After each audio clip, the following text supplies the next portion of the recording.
So, Rick, let's just combine all these areas together and think about margins, right? Because I think people in higher ed or people outside of higher ed think that, well, higher eds are nonprofits, right? They don't make money, but every college or university tries to have a margin, mainly for contingencies, but also then if they have extra money at the end of the year, there's a lot of things they could do with that, right? As one president recently told us, no margin, no mission.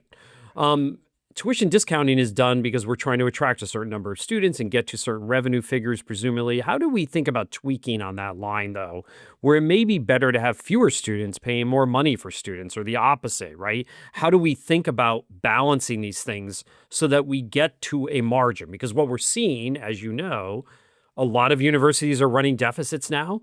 They will hope to get back to those margin days, but I think it's really hard for them to see how. How can we get back to those margin days given, declining number of students, for example?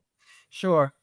So, in terms of the issue with top line thinking, I hear a lot of board members say things like, Rick, don't we just have to grow top line revenue? Well, of course, growing revenues, um, it's far more comfortable, right, than making adjustments on the expense side.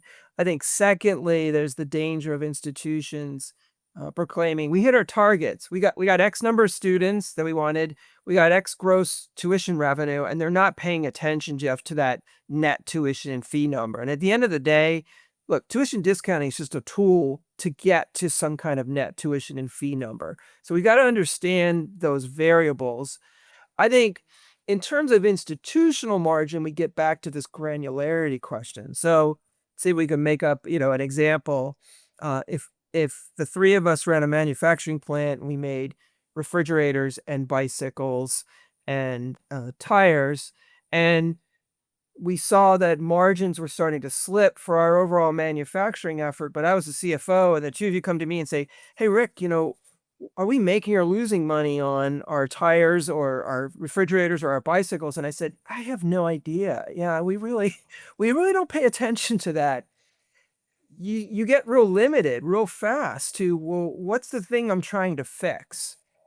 So that's really where the margin question has got to move down into a program, into a budget unit level, so that we understand what am I fixing? Because it can be different across academic programs and departments and across administrative departments. It's not the same solution. And Rick, this is where if we had more sophisticated ERP systems and or we knew how to use those more sophisticated ERP systems, we could actually get to some of these answers. Yeah, Absolutely. So exactly. that's a function of training and professional development, better use of tools.